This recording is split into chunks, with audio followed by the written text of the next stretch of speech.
Hello, people. It's Elena Bartash, real estate investor, and it's my podcast, Private Money Lending World. So today is my guest, known person in Pace Orbit community, Sub2 community, Jackson Pierce.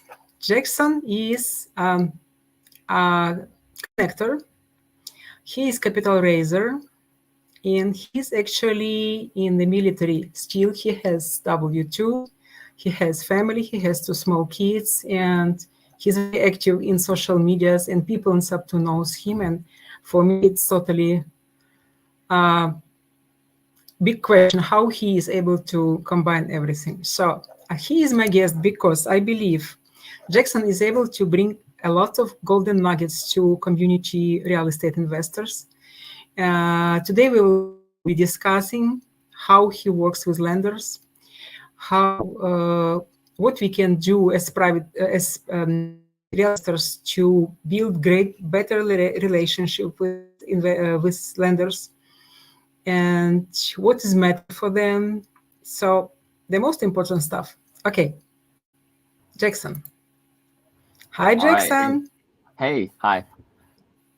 Thank you so much for being today my guest. I'm happy meeting you today. Yeah. No, it's I've been looking forward to this. So Awesome.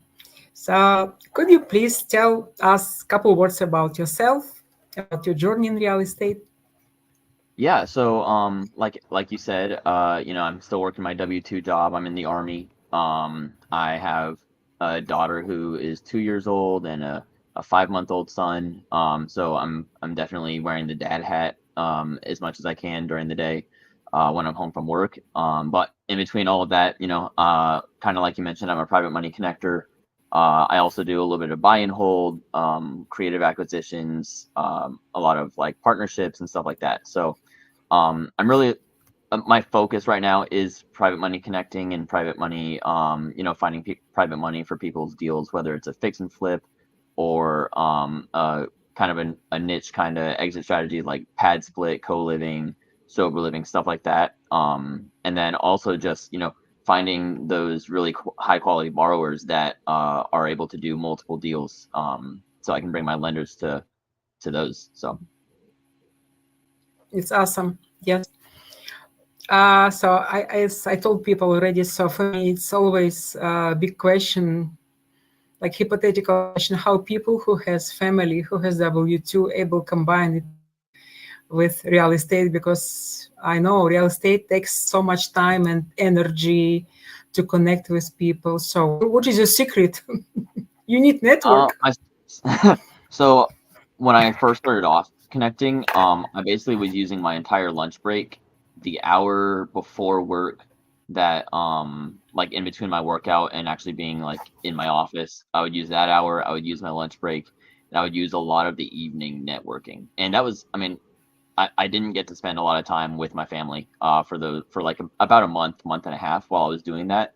But it really set me up afterwards to where I could tone that down a little bit, and I could dedicate time during the week to like, okay, I'm going to underwrite deals during this time and put them out to my lenders that I built these relationships with. And I can have this day dedicated to like, hey, I'm going to build relationships during this day, instead of doing all of it all the time. And so that really freed up my time. But I mean, what really helped is just being able to time block. And a lot of people they don't like to put family time on the calendar because that makes it feel like, oh, I'm only scheduling 1 to 2 hours with my kids, right? It's like my daughter's 2, she goes to bed at 7:30. It's 6 p.m. right now.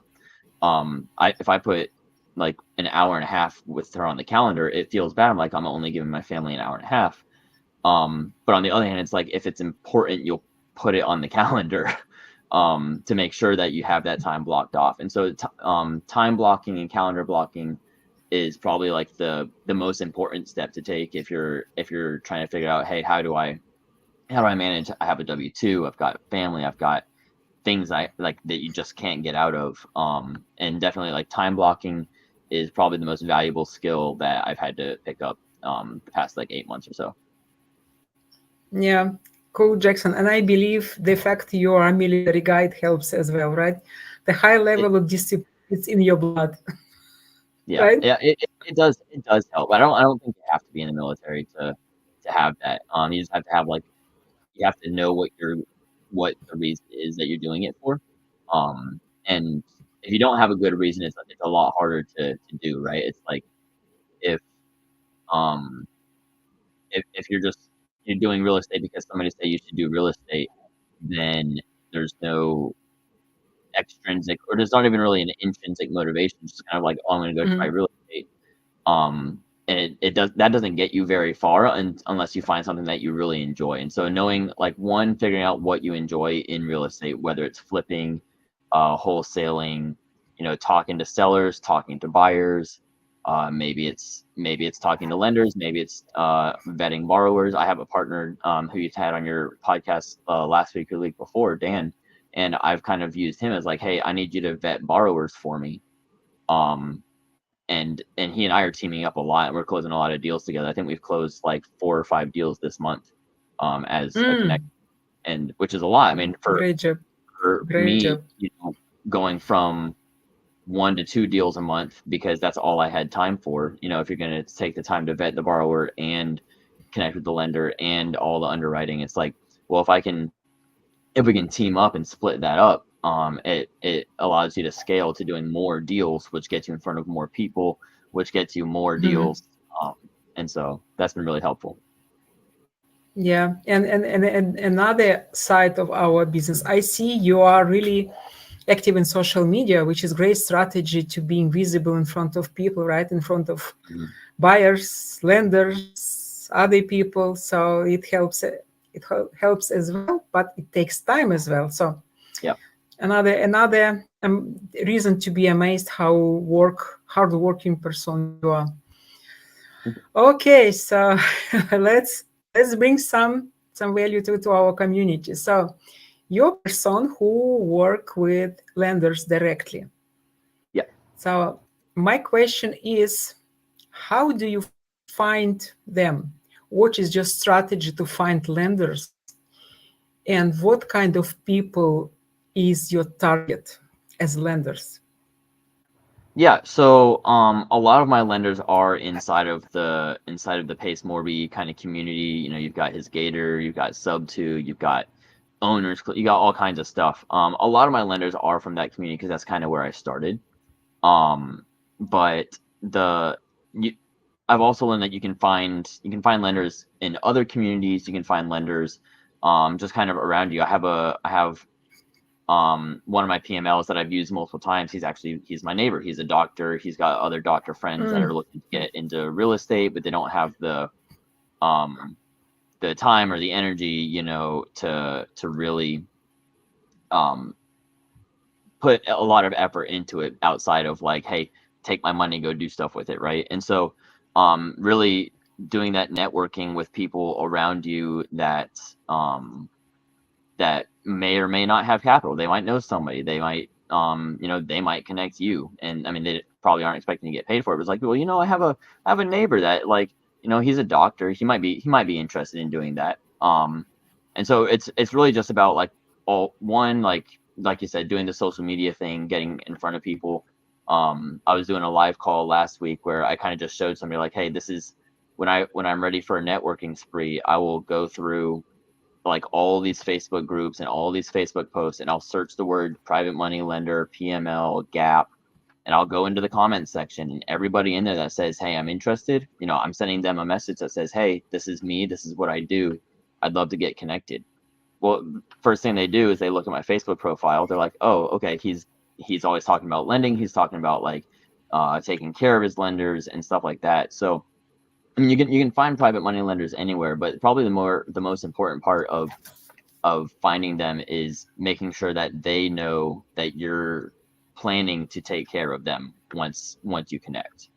Because there's unlimited there's unlimited people looking for money, right? But not all of them are really qualified to use the money that they're looking for. So yeah. So let's jump into topic how you vet borrowers. What are the yeah, so main? Yeah.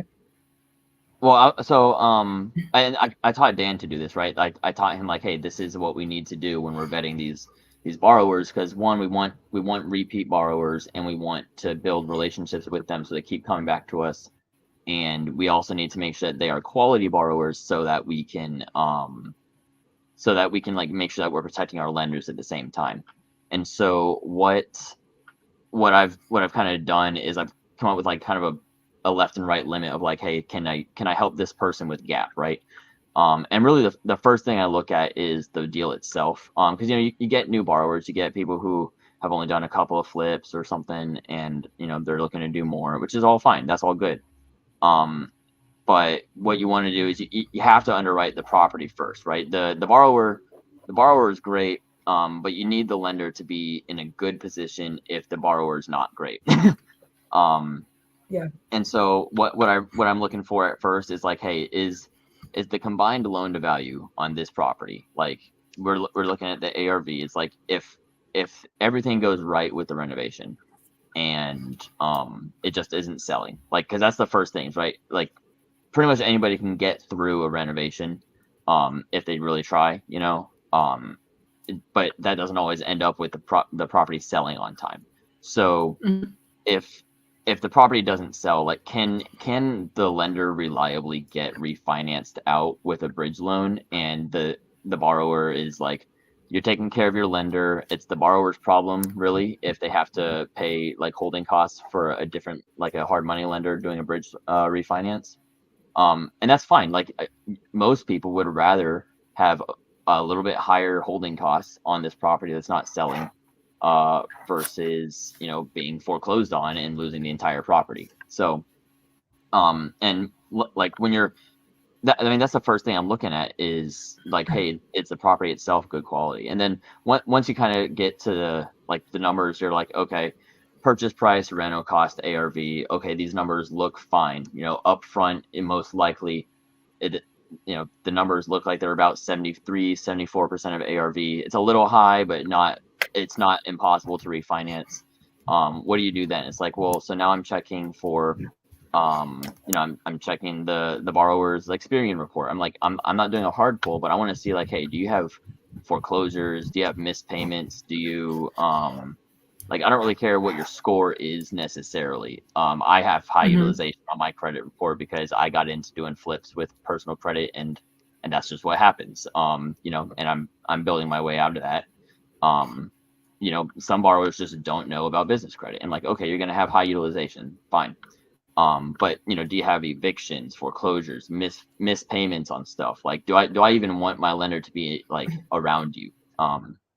Is the first thing. And then once, that's one part of it. And then, how many HUDs do you have? How many deals have you done recently? Do you have lenders that you've worked with in the past that would be happy to give like a referral? Like, hey, yes, Mhm. borrower such and such has, Raphael has been a great borrower for me. I've done like 5 deals with him. He pays me back on time every time, and I've never had any issues. Okay, great. What about Matthew? Oh, Matthew's great. He's done 47 deals. He's got PMLs like all over the place, and he's happy to do whatever it takes to make the lender feel comfortable, right? So all these things, you're vetting you're checking the lenders, you're checking referrals, you're checking, hey, what are some other projects that you've done? I need to see HUDs for them. So I mean, there's definitely like a lot of work that goes into vetting the borrowers that, if you don't do it, then you're doing a disservice to kind of everybody involved, because you don't want somebody who's a nice person with no experience ending up underwater on a property because they didn't know what they were doing. And it's, sometimes you have to tell the borrowers like, hey, not only do these numbers aren't great for you, so you probably don't want to close on this anyways, but even if you did, like, the numbers themselves might be fine, but you have no experience doing, say, a luxury flip, right? If you're going Mhm. from 30K cosmetic flips to, oh, I want to flip this house in like Miami, Florida on the beach for $1 million. It's like, well, you've been doing 30K flips, and now you're looking at like a 500, 800K reno. That's not the same thing. That's not even close, right? And so you can't use those HUDs for experience. So you really have to, I mean, it takes a lot. And this is already more like a higher risk than the hard money lender, the first position lender is taking, because the first position lender, they're in first position, they're lending against like the as is value of the property by default, because they're only doing 90% of purchase price or 80% of purchase Mm-hmm. price. Um, gap lenders, especially for like, PMLs that are doing gap lending, a lot of times you're going to end up at about 105% of purchase price if you're covering down payment and closing costs, something like that. So you really got to make sure, like, we want to make sure that our borrowers have their own earnest money in the deal at a minimum, because what that does is it tells us like, hey, they believe that their deal is going to close, and they are also going to lose money if it doesn't, like, not just close, but if it doesn't go well, they're going to lose money, right? And they Mm-hmm. know that, and they're okay with that. So Yeah. Yeah. Interesting. What do you think about if newbie comes to you, let's say with great pitch deck, with great analysis, with great due diligence, but this person still doesn't have experience or mhm. has just little some experience. What would you do? What would you suggest to these people, or how do you treat them? How you vet them? Yeah, so a lot of times it does depend a little bit on location. So like if it's somewhere in like the southeast, North Carolina, South Carolina, Georgia, Florida, Alabama, it's like I'm close enough where like if I had to go help with that, I could go help with that, right? If I had to take a weekend and say, hey, this is the things that you need to fix to make this good and to get my PML out, like I could do it, right? So it's like if it's a newer borrower, who hasn't done very many flips, maybe they're in like a flipping mentorship or something, and they're this is their first one. It's like, everybody has to start somewhere. And if it's Yep. a good deal, it's a good deal. And so in that case, you'd want to, a lot of times I'll tell the borrowers like, hey, I really need you to go find like a mentor who has 3 or 4 or 5 flips under his belt in that market that you're flipping in, to help you out, right? I need him to have like a stake in your success, so that I can go to my lender and say, hey, this guy is brand new, doesn't know anything or hasn't done anything. But this guy that's partnering with him, they know what's going on. They've done similar size projects in the similar market, and they're going to be able to help. And so finding like a mentor or a partner for the first Mhm. couple can be super beneficial for people that have no experience. And if it, like I said, it really comes down to like the property first. It's like if you can remote flip and never see the property, but if you have like good boots on the ground and you have a good GC, that contractor estimate is like, hey, the if this GC has good referrals and you have a pretty precise contractor estimate, and you're like, hey, go do this renovation for me. It's like it, you get some boots on the ground to make sure that everything's going correctly. It could go fine, right? I wouldn't bring somebody brand new that was trying to do that. I wouldn't bring them to my lender, but that could go fine. So there's no reason not to go and try to do like flips or do deals or whatever. It's just you need to understand that like you're it is a gift a little bit, when a gap lender comes in and says, I'm going to cover your down payment for you. It's not a gift. They're not giving it away. But it's definitely not, um by all rights, you should be paying 10 to 15% on the down payment. 20, like it's easy to justify not paying 20% down payment. A lot of lenders will do no experience 90% purchase price and 100% reno. Like Kiavi will do 90% purchase price, right, for a brand new flipper. So that's not like that's not the issue. Getting a loan for the majority of it is not a problem. It's when you're trying to get into it for zero money down. It's like, do you deserve zero money down, and does your deal itself deserve zero money down? And that's where a lot of people get hung up. Mm-hmm. Yeah. Yeah. Everything to count, right? I have a couple questions, Jackson. So I'm from the creative buyers world. So Mhm. we all tend to speak about what we are really interested about. So a couple questions from creative buyer. So what you and your lenders are pay attention when you underwrite creative deals? What are the factors stops you to even to check this deal in the beginning? What do you want to see, or what you don't want to see in So underwriting I pitch decks? Mhm. Yeah, so for me, and this is coming from like personal experience where I've brought money to a deal as like a private money partner or a PML.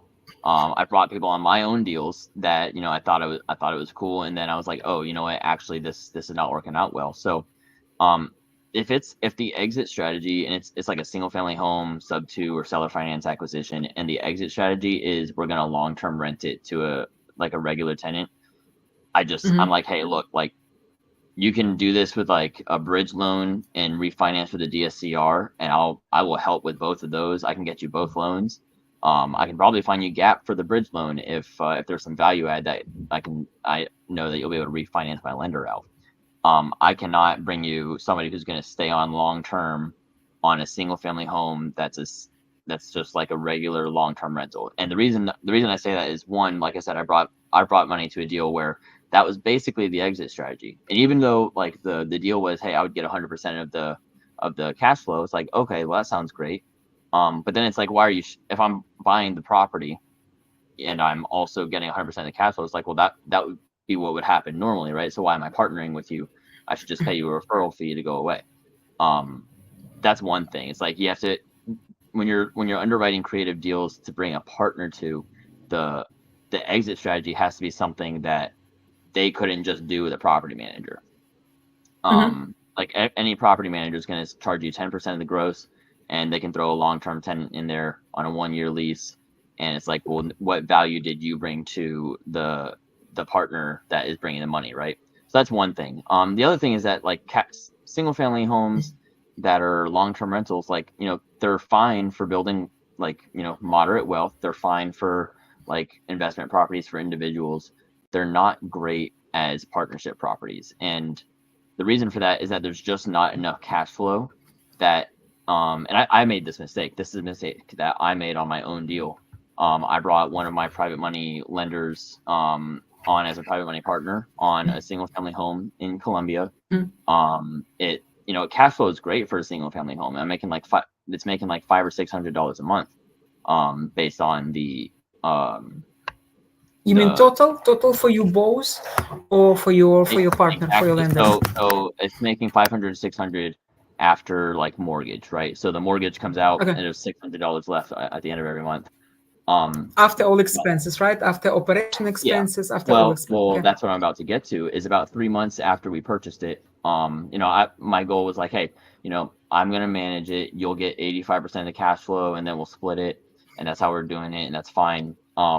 The issue came about when about 3 months after closing on it, there was an issue with the HVAC that caused like the condensation pan to like overflow a lot, and ended up trashing Hmm.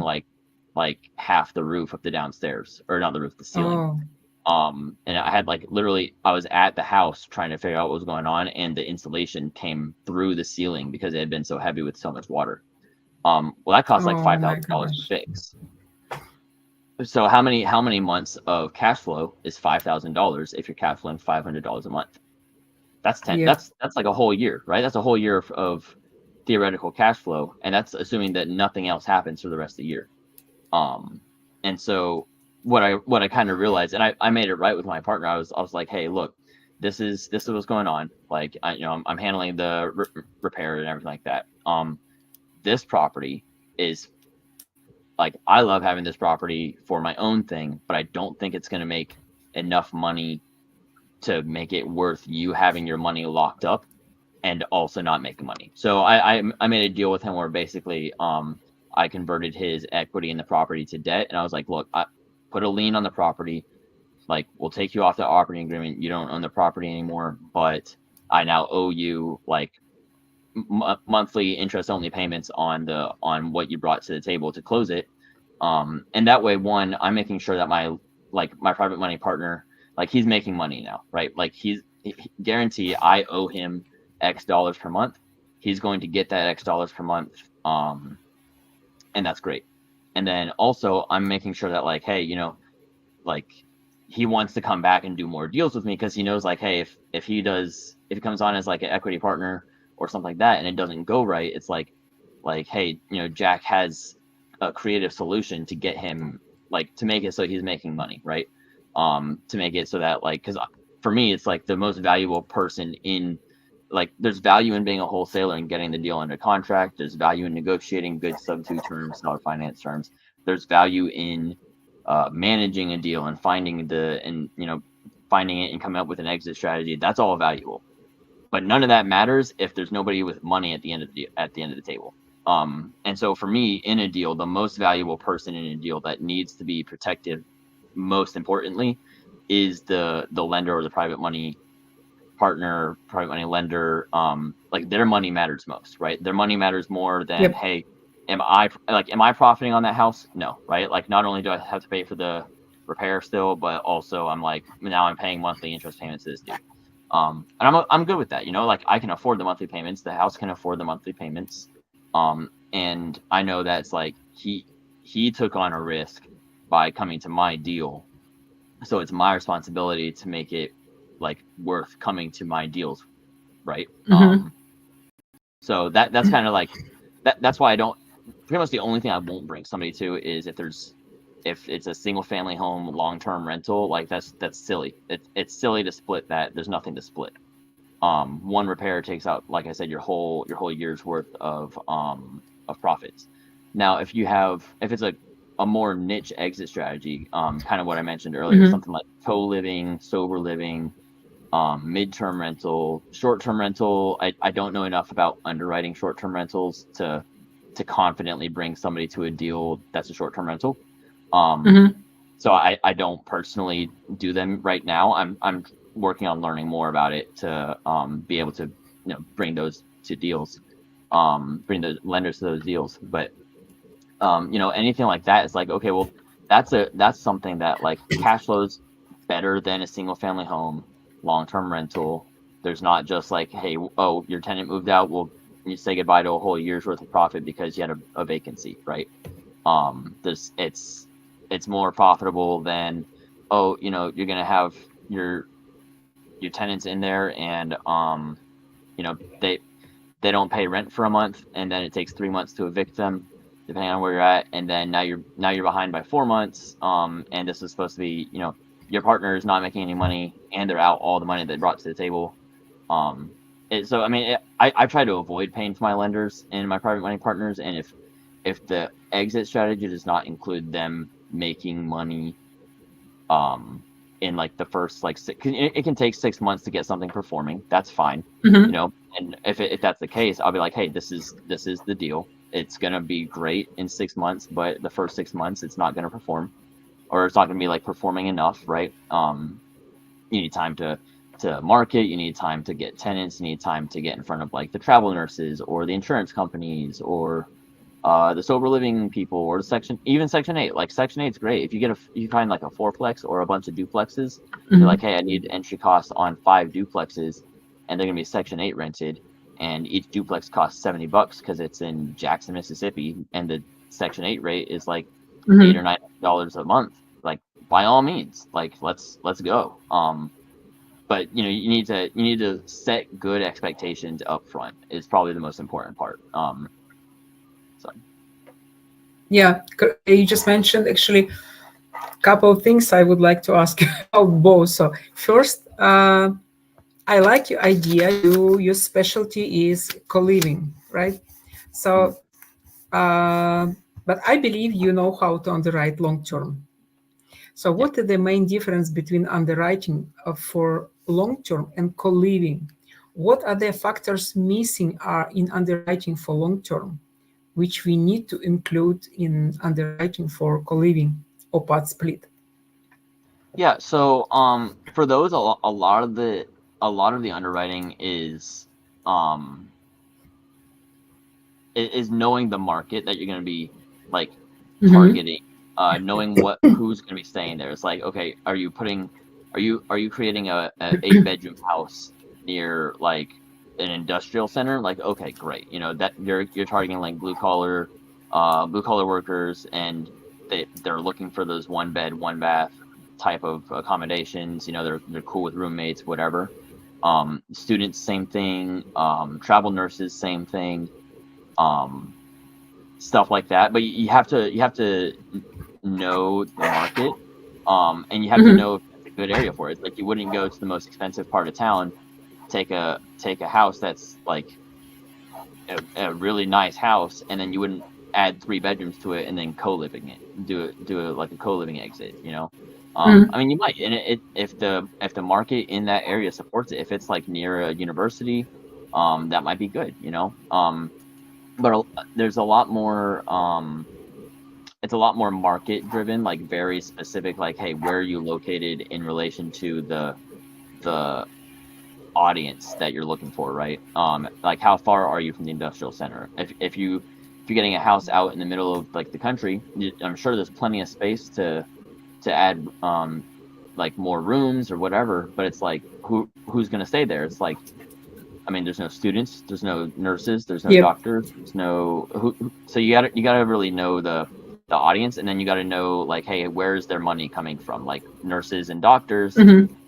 the hospitals are kind of paying for them to stay where they're staying if they're travel nurses, travel doctors. Blue collar workers, not necessarily Mm-hmm. the case unless they're you know like seasonal maybe. Blue collar is a little bit, it's just a little bit different than nurses and doctors. But you got to know like who's paying for them to stay there, right? So if you get an in with like a university, it's like, hey, university, I have a 5 bedroom house and it's got 3 bathrooms. Like, hey, housing office, send me some students.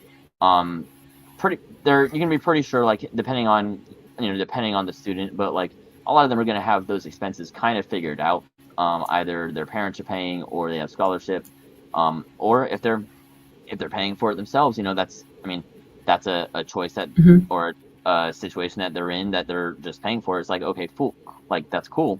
Um, but just knowing where the money is coming from that's paying you, right? So for me, I'm a part owner of a company here in Augusta that rents furnished properties to people that are on like TDY orders, and like our market, we know exactly where the money is coming from. It's coming from the Army, and we know exactly how much it is because it's you can look it up on Google. And so we're like, hey, we're only going to charge you exactly this rate to stay in these properties, and that way you're here, you're temporarily here. You don't want to like stay in a hotel for 6 months to a year. Like this is how we're going to do it, and that works great. We have something like 60 contracts right now. The company is called Warfighter Housing, and we have something like 60 contracts right now with Guard and Reserve soldiers that are they're renting out these furnished apartments, furnished houses, and they're it's not coming out of their pocket, it's coming out of a pocket that would be paying anyways. So it's really good to like know where the money is coming from, so you don't have to. It's like Mm-hmm. with Section 8. It's like with Section 8 tenants, I know where the money's coming from because it's Section 8. Like I don't have to worry about, can my Yep. tenant afford Yep. nurses and doctors. If the hospital is paying for their housing, it's like you don't have to worry about it. You know who's paying for it. So just knowing that can be really helpful as a way to like kind of strategize your target audience. It's like, are you going to go to the medical district? If you're going to the medical district, you know who's going to be paying for it. If you're going to go to the industrial district, it's like maybe you don't know who's actually paying the rent. So it's good to know like, hey, how much are people in this area making, so you can kind of base the nightly or weekly rent off of that. Yeah, I agree. It's very important to understand who will be your tenant, correct? Where money will come from. For sure. Yeah, and actually, you are military guys, so I spoke with several people who does co-living, and not many people knows how works co-living with military base area. So, do you know Hmm. anything? Maybe you can suggest people how to work better with those assets in Yeah. such So neighborhoods.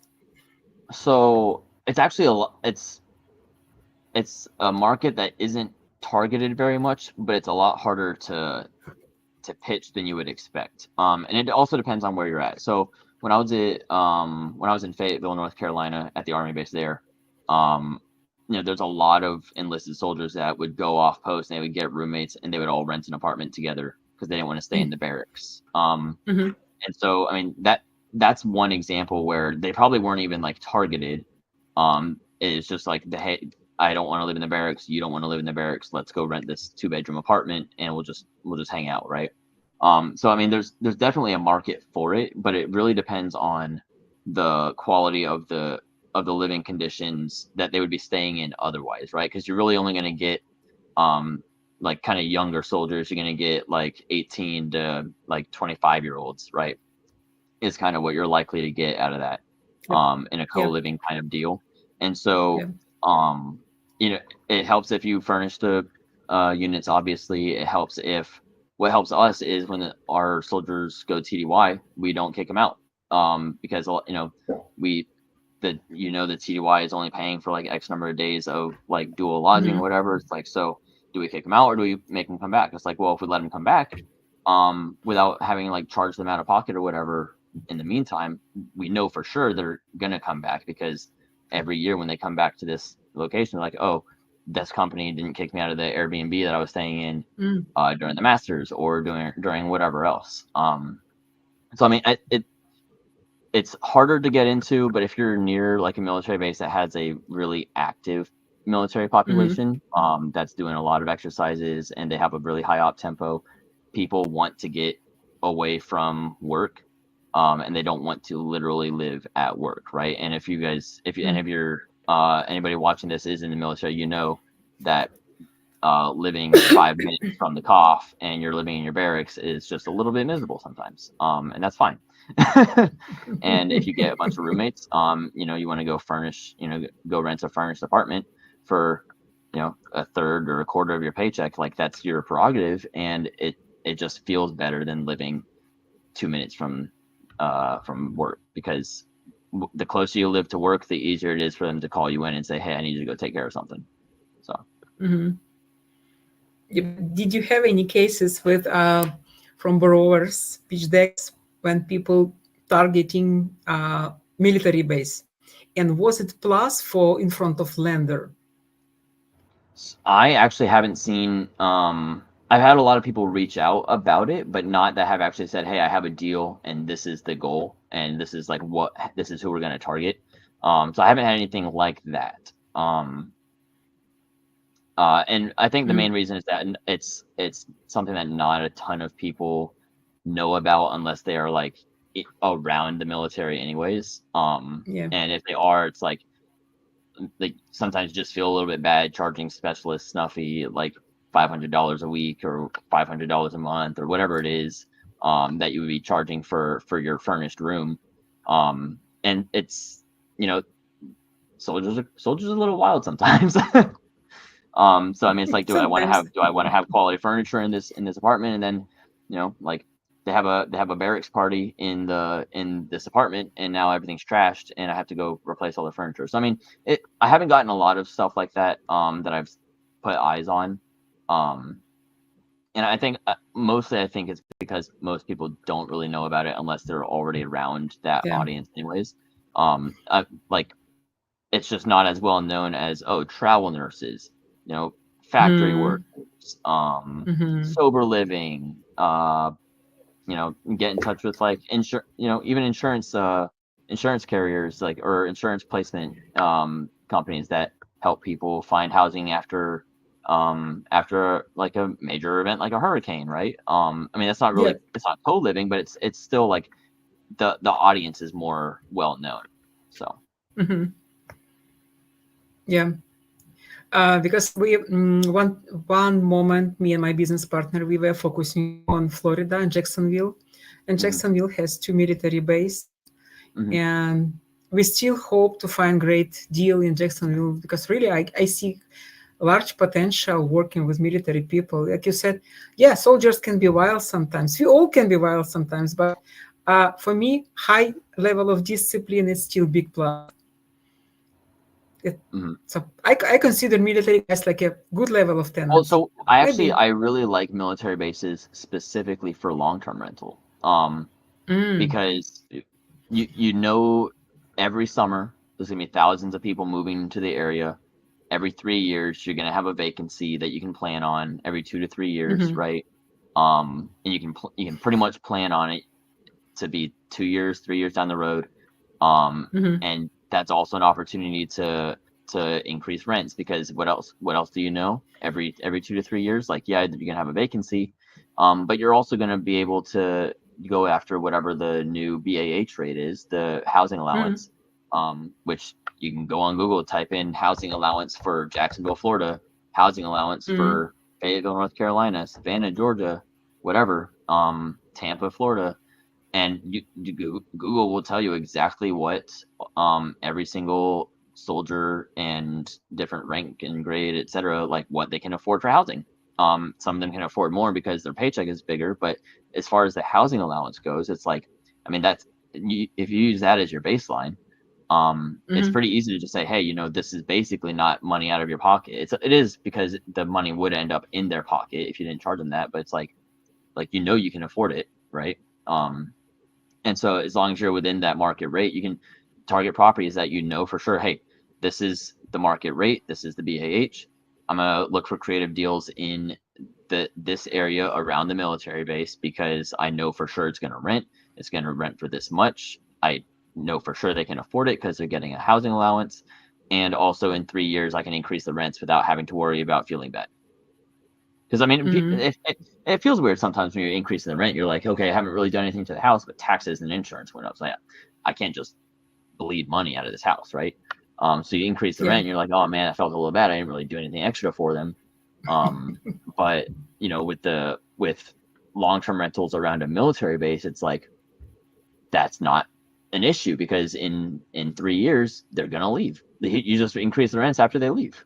Um, right. that's actually one thing about military bases that I really do appreciate as a real estate investor, is like, hey, if I pick up a house outside of Fort Liberty, or outside of like Fort Stewart, or Fort, I don't know what they call Fort Rucker anymore, or like, yeah, out in Tampa or Jacksonville, it's like, there's going to be people living there for 3 years, and then they're going to move. I'm going to get new people live there for 3 years, and rinse and repeat.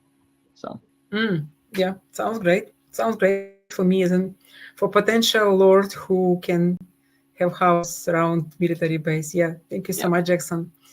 Sure. Uh, yeah, thank you so much, actually, for information. You are giving people really golden nuggets, and I believe it will help to all of people, because really every time I'm planning my podcast, I'm always thinking what kind of information, what kind of value we can bring to people, how we can Mhm. motivate someone, how we can help people to start, how we can help people to get out from when they got stuck, for example, right? Yeah. So to show just average people, human being with two children, small children with two W2 job, hard job in army, he can do Mhm. it. Everyone can do it, really. But Yeah.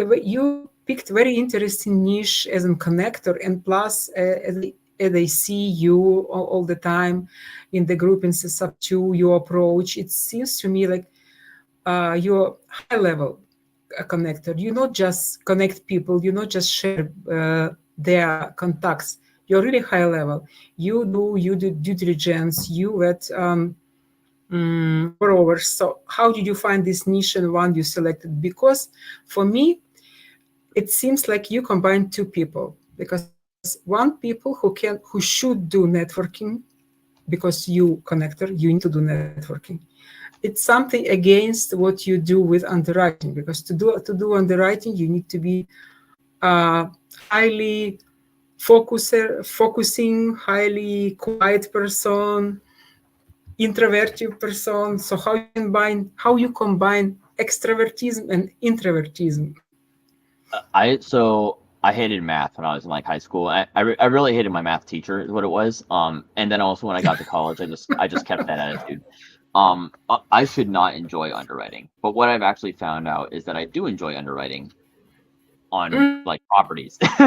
And a part of that is just because cool. I love real estate. But so like I love underwriting, and the more stuff I underwrite, the better I get at it, right? And so for me, um I- it's fun for me to go underwrite, and like if it like I'll be up until midnight probably tonight, and I'm gonna spend like 2 hours like underwriting this deal, creating documents for that deal, you know, sending emails for that deal, I'm just gonna stay up until midnight doing that. And that part's fun. The more exhausting part is the stuff like this, like networking and getting on like calls with people. That's exhausting. So definitely like you said, it's like you have to, as a connector, you have to do both things, and you're definitely going to enjoy one Yeah. thing more than the other thing. Because if if I have 4 hours at the end of the day after work, if I get off work at like 5:30, I have the next 6 hours to basically do stuff before it becomes absurd. Like, why are you still awake? Um, you have to wake up in like 6 hours. So you gotta really decide what you're gonna do with those 6 hours. And that's why I said, like, okay, time blocking, so you can pick a deal that you're gonna underwrite during the hour that you set aside for underwriting. Pick one, and then when you're done with it, start drafting the email you're gonna send to your lenders. And then in the next hour, you have like 2 networking calls. So you better get ready to go talk to people. So I mean, it's tiring. It takes a lot of energy.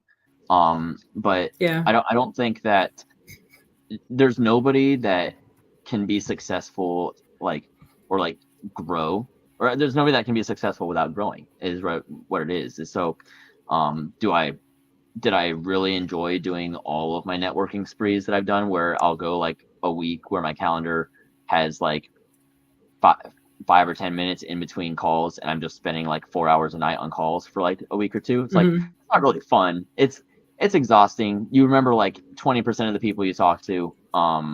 You don't go back and watch your AI note taker notes because you don't want to, because it's exhausting. Like, that's horrible. But you got to do it anyways, because one, it puts your face in front of people, Yeah. and it also gives you the opportunity to get one, like, you get more insight into like what your lenders are looking for, what your borrowers are doing. And you keep an eye out for like the golden nuggets, and then in 3 months you go back and you talk to everybody again, and you're like, hey, we talked 3 months ago, what are you up to right now? And so, like, yeah, when you're combining 2 different personalities and you got to switch one off and switch the other one, it's like, it would be so easy for me to just be an underwriter on someone's team, and all I do is underwrite and I don't talk to anybody. And I never used to think of myself as a visionary, but what I've found from like doing all the underwriting and also all of the lender networking and all my early borrower vetting, before I kind of brought Dan on to help me out, I've turned into a little bit more of okay, I know where I can take this to bring more value to the people that I'm working with. I can bring more value to borrowers by like automatically kind of doing a napkin underwrite on their deal without me having to see the deal. They put in that's something that Dan and I are working on right now, is like, if a borrower brings us a deal, they go to the website, they put in the numbers. There's no website yet. But they put in the numbers and it says, hey, your deal is most likely good to go. Let's schedule a call. Like doing something like that, where we can get through a lot of like the initial, hey, your numbers just don't work. The numbers that you brought us don't work. And so, no, we can't connect you with Gap on this. Having that up front, kind of helps us like streamline it. Right. And so, it is exhausting combining 2 different personality types and the activities associated with those 2 personality types.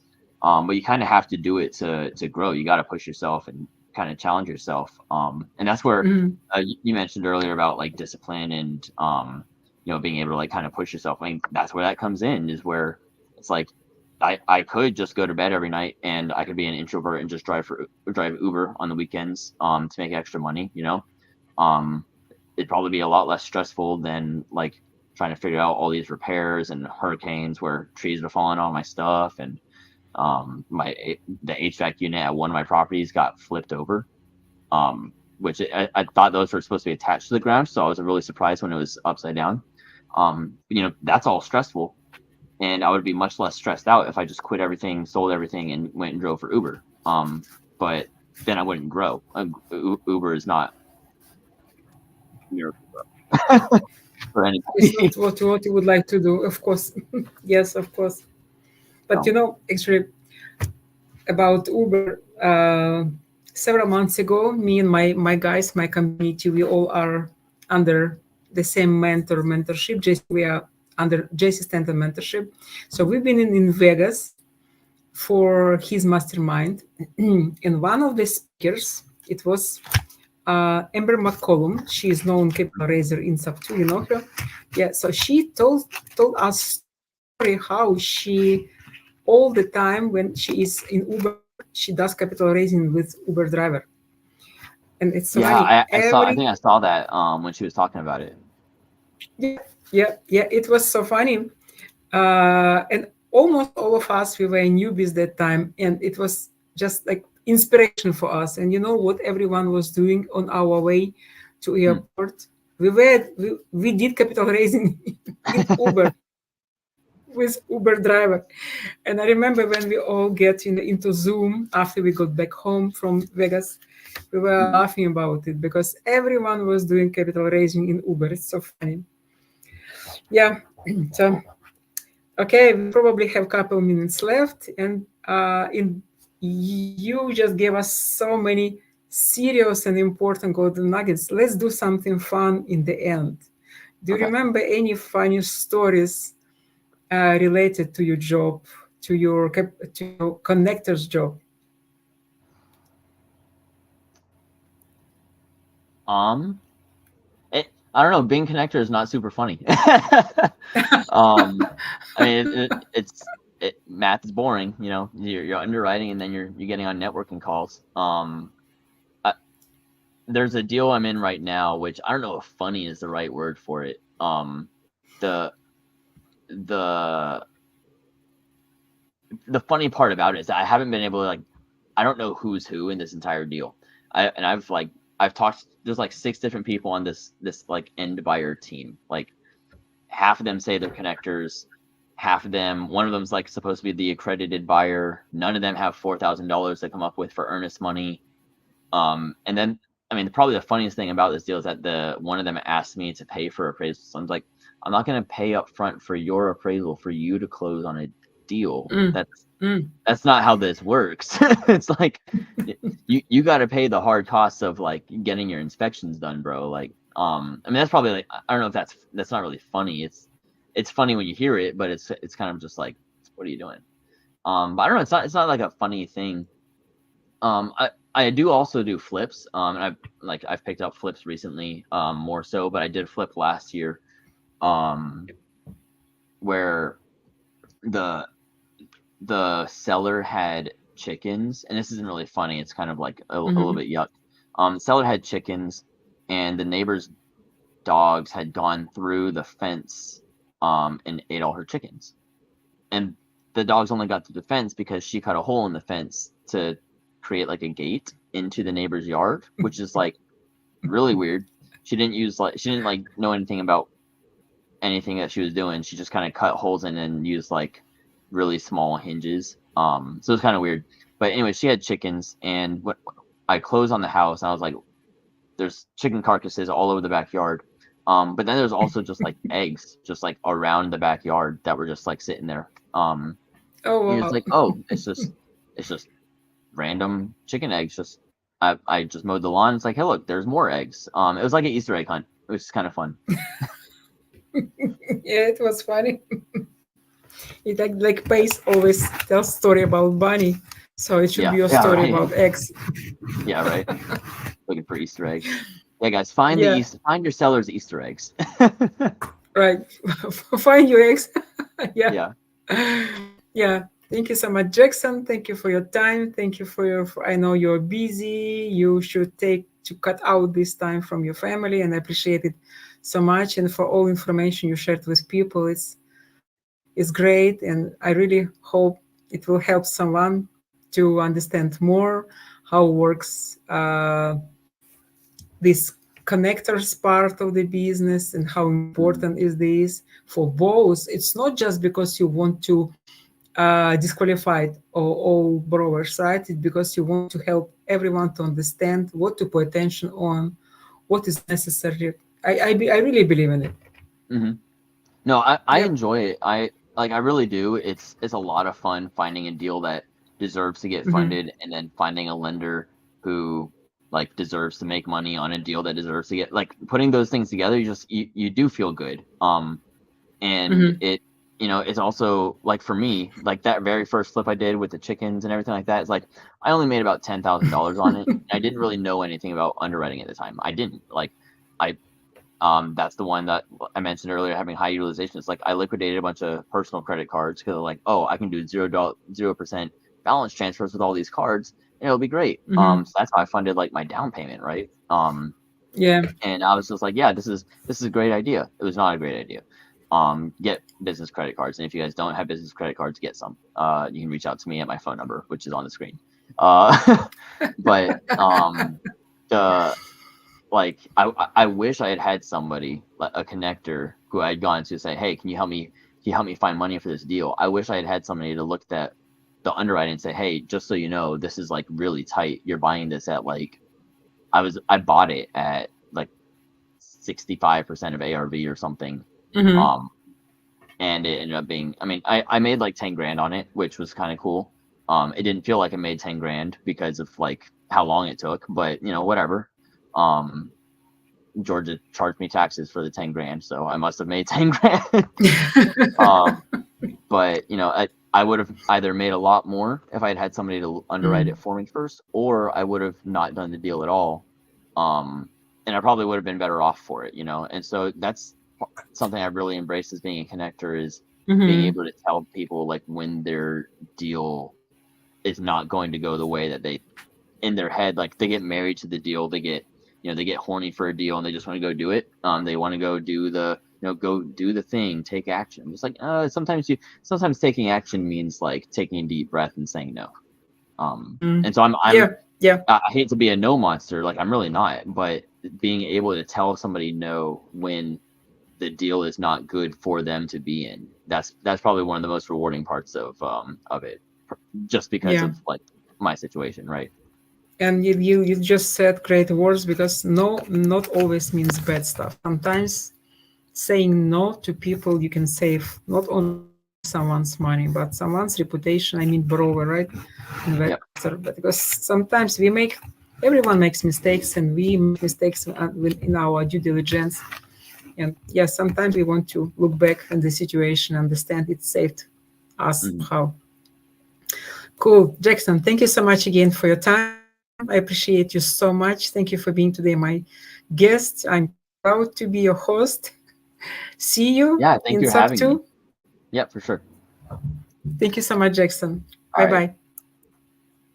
Thank you so much, people, for being today with us. Yeah, I know my podcasts are a little bit boring sometimes, because information we are giving here just very practical, very useful for us as for real estate investors. And maybe it's not sounds not funny, but it's really helpful for many people, I believe. So I will put Jackson's link to his Facebook under this video. Please feel free to reach out to him directly if you need help with connect to private money or with credit cards or whatever. You see he is knowledgeable guy. Or and if you are a private money lender, I am real estate investor. We can work together. So please reach out to me as well directly. You will have my contacts under this video. Thank you so much for being today with us, and have a good night.